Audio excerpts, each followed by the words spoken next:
Cours d'histoire.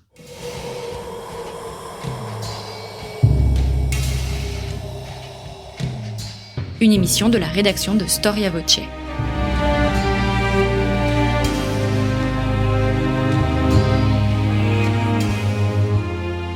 On retrouve Christophe Dickès. Chers auditeurs, bonjour à toutes et à tous. N'oubliez pas que Storia Voce est une radio associative. Elle ne vit que grâce à votre soutien. Si vous pouvez nous soutenir, n'hésitez pas à vous rendre dans notre rubrique Soutenez Storia Voce à partir de notre page d'accueil de notre site internet storiavoce.com. Michel Verger-Franceschi, bonjour. Bonjour. Merci d'être revenu pour la 3e fois à notre micro. Vous êtes professeur émérite des universités, grand spécialiste d'histoire moderne. Nous avons enregistré plusieurs émissions ensemble consacrées à l'absolutisme. J'incite les professeurs d'histoire à écouter ces émissions. Et il y a aussi une émission que nous avons réalisée ensemble consacrée à Colbert. Alors nous avons entamé il y a 2 semaines une nouvelle série.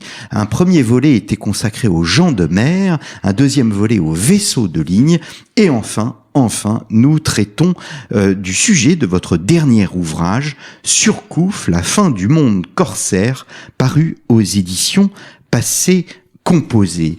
Alors, ma première question, Michel Verger-Franceschi, est assez simple. Surcouf, c'est avant tout une famille de Malouins, tournée vers la mer. Surcouf était cousin de Duguay-Trouin. C'est une famille qui navigue, qui arme des navires et qui commerce. Exactement. On a une idée souvent du marin et de Surcouf en particulier, qui est l'image d'un aventurier, une espèce de casse-cou qui s'embarque plus ou moins clandestinement, puis qui va gagner un espace. Alors, en l'occurrence pour Surcouf, c'est l'océan Indien, mais c'est pas du tout ça. C'est pas du tout un aventurier.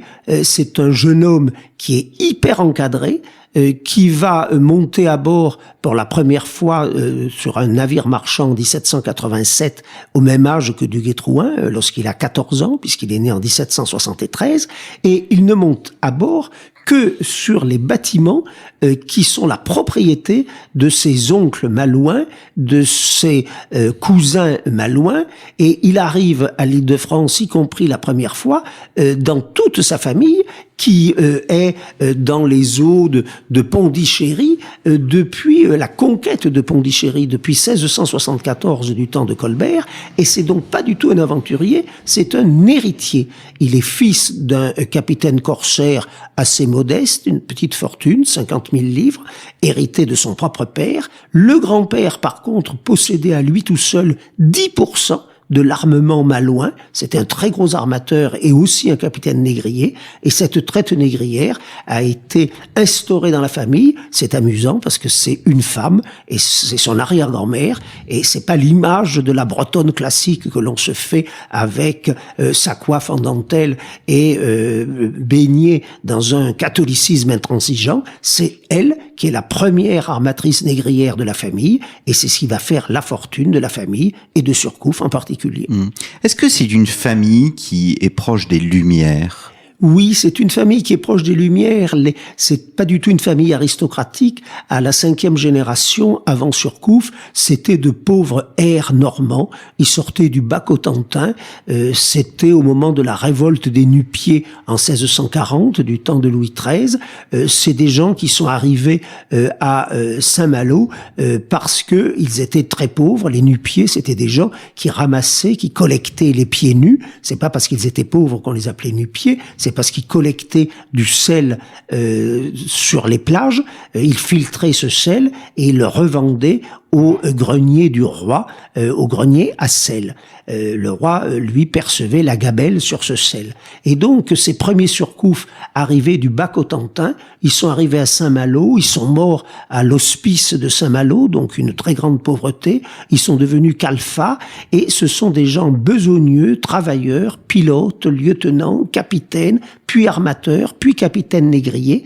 Et c'est assez curieux, et c'est là qu'il y a un vrai paradoxe, c'est que ils donnent des maçons en particulier l'oncle de Surcouf, est le premier vénérable de sa loge maçonnique à Saint-Malo, et tout le milieu dans lequel il évolue, ce sont des gens qui appartiennent à des loges, en particulier à l'Île-de-France, c'est-à-dire à l'île Maurice et à Port-Louis de l'Île-de-France.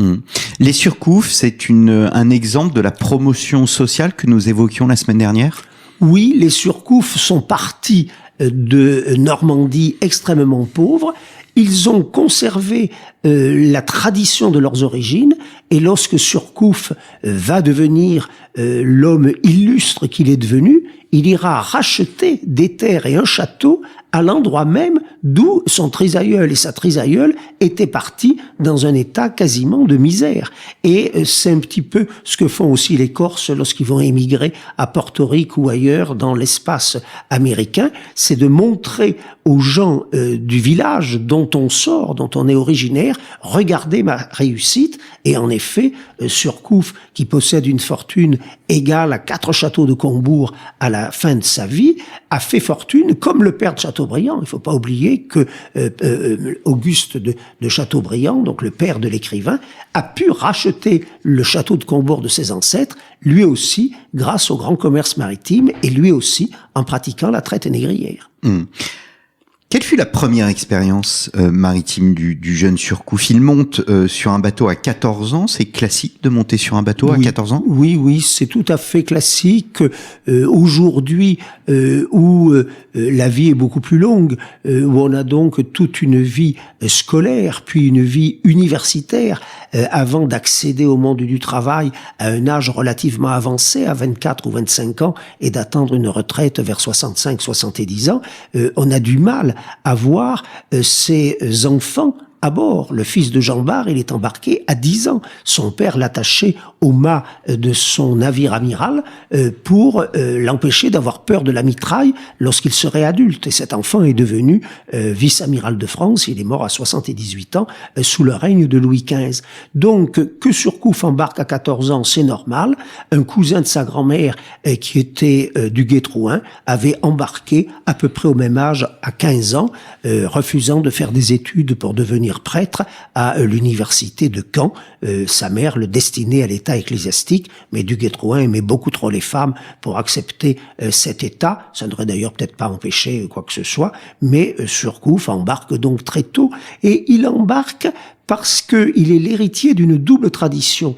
Chez les Surcouf, c'est le commerce, c'est la traite négrière, c'est la roture qui essaye d'accéder à la fortune et au pouvoir. Mais il a cette grand-mère Porson, la mère de sa mère, qui appartient à une très vieille noblesse, avec des officiers généraux de mer qui se sont illustrés en Méditerranée au XVe siècle, du temps de Charles VIII et de Louis XII, et il a donc à la fois une tradition marchande et une tradition militaire. Très tôt, il est en contact avec le monde de la traite négrière, ce qui sera déterminant au fond pour l'avenir, parce qu'il vit dans un milieu qui pratique l'esclavage. Oui, et alors évidemment, nous sommes en 2022, on est au XXIe siècle, on est très choqué, on peut être choqué, effectivement, parce que c'est une tragédie, c'est évident, la traite négrière, mais on ne peut pas, il y a une phrase de Caton que j'aime beaucoup, qui dit toujours qu'on ne peut pas juger les hommes d'un autre temps, et c'est vrai que l'historien n'est pas là pour juger. La traite négrière, c'est triste à dire, mais c'était quelque chose de légal, qui est resté légal jusqu'à la Révolution, qui d'ailleurs s'est posé énormément de problèmes, beaucoup de questions, en supprimant la traite, mais en maintenant l'esclavage. Donc on se demandait comment on allait maintenir l'esclavage s'il n'y avait plus de traite. Les décrets dans les années 1794 jusqu'au Directoire se sont multipliés, parfois 2 à 3 décrets dans un espace de 10 jours. On abolit, on rétablit. Qu'est-ce qu'on abolit au juste? Est-ce qu'on abolit de la même façon dans l'océan Atlantique ou dans l'océan Indien? Est-ce que les règles seront les mêmes en Martinique qu'à l'Île-de-France? Donc tout ceci est très différent. On oublie aussi que il faut à peu près 120 jours pour que les ordres donnés par Paris arrivent à l'Île-de-France, ce qui fait que Surcouf fait des captures, se livre à la traite négrière parce qu'on n'est même pas encore au courant des décrets, et donc c'est ce qui va le propulser à la gloire, parce qu'en 1797, il fait des captures qui sont estimées par Paris illégales, mais qui sont estimées à l'Île-de-France tout à fait légales. Et donc, il va devoir venir s'expliquer devant le Conseil des 500. On est à l'époque, après le consulat, c'est le directoire, et il va plaider sa cause, aidé par plusieurs membres de sa famille, et il va gagner. Et donc, en 1797, ce jeune homme s'est opposé à la loi, et c'est ça qui va faire sa gloire, parce que la presse va parler de lui. Le Moniteur va parler de lui comme la presse de Port-Louis, et un nom apparaît, Surcouf, alors que ce nom était totalement inconnu avant 1797. Alors, je vais revenir quand même un peu en arrière. Quand est-ce que il passe de la marine de commerce à la marine royale? Jamais. Jamais, parce que Surcouf, c'est ce qui me dérange un peu dans l'étude du personnage, c'est que il est né en 1773. Au moment de la Révolution en 89, au moment du 14 juillet, il est à l'Île-de-France, il n'a que 16 ans, il est absent. Et donc, il reste absent au moment de tous les grands événements. La constitution civile du clergé, l'exécution de Louis XVI le 21 janvier 93, l'exécution de la reine en octobre, l'exécution de Madame Royale en mai 94, il est absent. Lorsque il y a la déclaration de la patrie en danger pour défendre donc le pays contre le frère de Marie-Antoinette, l'empereur d'Autriche, et puis contre toute l'Europe coalisée contre cette France qui a osé proclamer en septembre 1792 une première république et qui est le seul pays républicain sans ces dynasties qu'ont été les Tudors, les Stuarts, les Hohenzollern, les Habsbourg, les Romanov dans la totalité de l'Europe, eh bien, il est à nouveau absent. Donc, c'est le grand absent de la Révolution. Il ne va pas servir l'État pendant la Révolution. Il sera également absent de Trafalgar, de même qu'il a été absent à Aboukir en 1798. C'est un négociant, c'est un homme privé, c'est un armateur privé, c'est un malouin au commerce. C'est tout à fait honorable comme choix. Il a fait le choix de restaurer le blason, en quelque sorte, la fortune de son grand-père. Et donc, lorsque Napoléon l'élève au rang de chevalier de la Légion d'honneur à la première promotion de l'ordre en 1804, eh bien, il n'y a pas cette reconnaissance qui aurait voulu qu'il aille servir à Trafalgar. Ça n'est pas le cas. Et donc, toute sa vie, il va être un marin privé, d'où un œil assez sévère de la part des militaires et des marins de la marine impériale, puis de la marine royale de Louis XVIII. Mais pourtant, c'est un corsaire. On peut le considérer comme un corsaire. C'est un corsaire, et donc... À distinguer du pirate. Tout à fait. Le corsaire est muni, et là vous avez entièrement raison, pour ça que vous avez dit la marine royale, avec raison, mais il n'y a jamais eu un titre dans la marine. Il n'a jamais été enseigne de vaisseau, lieutenant de vaisseau, ni sous Louis XVI, ni sous Louis XVIII, ni sous Charles X, ni sous Napoléon Ier. Il est muni d'une lettre de marque pour servir en tant que corsaire, mais souvent, il va naviguer avec des congés au commerce, c'est-à-dire une autorisation de commercer sans lettre de marque. Et donc, il va faire des captures en étant simplement capitaine marchand. Et c'est ce qu'on va lui reprocher en 1796-97, c'est de faire des prises alors qu'il n'est même pas armé en course à ce moment-là, il est simplement capitaine marchand. Il va très bien s'en sortir en 1797, visiblement il explose de joie au point de mettre une jeune maîtresse enceinte à Paris juste quelques jours après avoir gagné son procès, et à partir de ce moment-là, naît effectivement sa légende, c'est lui qui a mis en défaut les lois. Et le Conseil des 500 va conclure en disant, vous savez, les lois sont passagères, la munificence de l'État seule compte. Et donc, Surcouf, il sert cette munificence de l'État et il reste après corsaire sous l'Empire, mais il refuse de s'occuper de la flottille de Boulogne que Napoléon voulait mettre sur pied pour tenter de conquérir l'invincible Albion. Et puis, il reste surtout après très longtemps, parce qu'il prend sa retraite à la mer lorsqu'il a 34-35 ans. Et donc, il meurt à 53 ans et il va devenir un armateur immense qui va armer à la pêche vers Terre-Neuve, au commerce vers les Antilles, et là, il va devenir le propriétaire de plusieurs châteaux bretons et normands, un immense planteur de tabac en Bretagne, et légué à ses enfants à peu près 1 millier d'hectares. Alors, en dépit du fait qu'il voit son propre intérêt, est-ce qu'il est malgré tout un patriote dans le sens révolutionnaire du terme ? Oui, c'est un homme des Lumières, donc il va entrer en loge lui aussi au moment de cette affaire de 1797 d'ailleurs à l'Île-de-France, et il est regardé comme un patriote, pas forcément à l'époque de la Révolution, mais il est très touché par le destin de Napoléon. Napoléon, c'est le soldat qui est arrivé en étant le fils d'un simple avocat d'Ajaccio. Il est devenu le maître du monde, et lui-même, en étant un simple marin malouin embarqué à l'âge de 14 ans, il est devenu un immense propriétaire terrien, respecté évidemment à Saint-Malo et dans toute la Bretagne, et respecté par les bonapartistes, respecté par l'Empire, chevalier de la Légion d'honneur, parce que c'est un homme de deux mondes qui se succèdent et qui se côtoient, qui se succèdent parce que l'ancien régime et l'Empire enjambent la Révolution,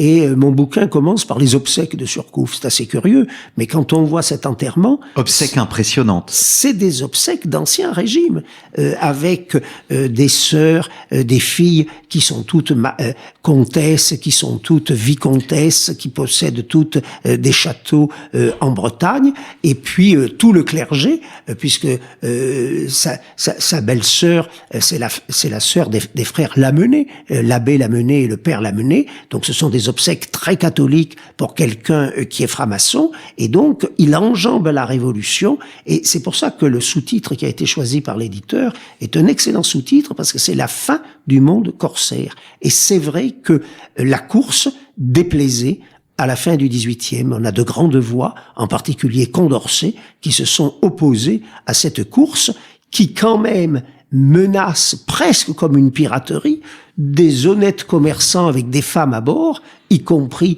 sur le Kent, qui est le plus grand exploit de Surcouf, et donc on va s'emparer de pauvres gens en mer sans respecter le droit des gens.